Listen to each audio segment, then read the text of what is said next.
వీటిలో బ్రేకింగ్ చూస్తున్నాం. విశాఖ మారికవలస శ్రీ చైతన్య టెక్నో స్కూల్లో విద్యార్థినికి ఘోర అవమానం జరిగింది. స్కూల్లో 9వ తరగతి చదువుతున్న విద్యార్థిని ఫోటోలు మార్పింగ్ చేసి ఆన్లైన్లో లైంగిక వేధింపులకు పాల్పడ్డాడు ఓ దుండగుడు.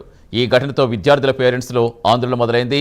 శ్రీ చైతన్య సంస్థలో వరుస ఘటనలు జరుగుతున్న యాజమాన్యం నిర్లక్ష్యంగా వ్యవహరిస్తోందని మండిపడుతున్నారు. లక్షల్లో ఫీజులు వసూలు చేస్తున్న భద్రత విషయంలో ఇంత నిర్లక్ష్యంగా ఎందుకు వ్యవహరిస్తున్నారని నిలదీస్తున్నారు. అంతేకాకుండా అమ్మాయిలు అబ్బాయిలకు ఒకే చోట హాస్టల్ నిర్వహణ ఉండడంతో అమ్మాయిలకు రక్షణ లేకుండా పోతుందని వాపోయారు.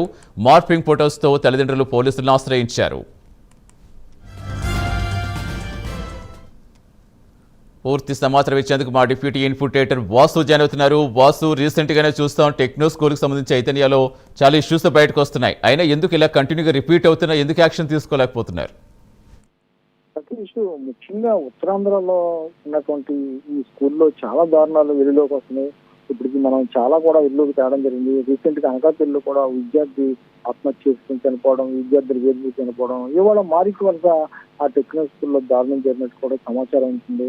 ఆ మైనారిటీ విద్యార్థులకు ఆన్లైన్ లో లైంగిక వేధింపులు వేధించడంతో మొదటి తల్లిదండ్రులు కూడా ఫిర్యాదు చేయడం జరిగింది. లక్షలాది రూపాయలు హాస్టల్ పేరు అయితేనే, బుక్స్ పేరు అయితేనే అనేక రూపాయల లక్షలాది రూపాయలు వసూలు చేస్తున్నటువంటి వీళ్ళు విద్యార్థుల మీద ఒక వ్యాపారంగా చేస్తున్నారు తప్ప కనీసం వాళ్ళ బాగోగులు కానీ, వాళ్ళ చదువుతున్నారా లేదా వాళ్ళ పరిస్థితి కానీ చూడట్లేదు. తల్లిదండ్రులు కూడా ఆవేదన చెందే పరిస్థితి కనపడుతుంది. విద్యాశాఖ కూడా, అంటే ప్రభుత్వ పరంగా విద్యాశాఖను కూడా మనం చాలా సార్లు కూడా ప్రశ్నించడం జరిగింది. వాళ్ళు కూడా తూతు మంత్రంగా పర్యవేక్షణ చేయడం, వదిలేయడం జరుగుతుంది. వాళ్ళపై కూడా అనేక ఆరోపణలు వస్తున్నాయి. ఇంతమంది విద్యార్థులు ఇంతమంది లైంగికంగా వేధింపబడుతున్నా, అనేక మంది సూసైడ్ చేసుకున్నా, అసలు చీమ కుట్టట్టు కూడా ఉండట్లేదు అధికారులకనే విమర్శిస్తున్నారు. తల్లిదండ్రులు అయితే తీవ్ర ఆవేదన చెందుతున్నారు.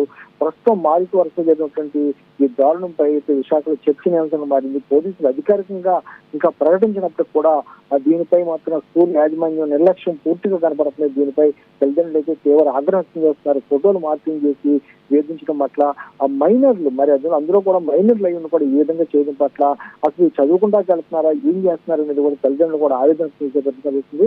ముఖ్యంగా విశాఖలో ఉన్నటువంటి చాలా ఈ శ్రీచైతన్య సంబంధించిన స్కూల్లో ఈ తరహా వేధింపులు అయితేనే, లేక ఈ తరహా అనేక సంఘటనలు వెలువైపోతున్నాయి.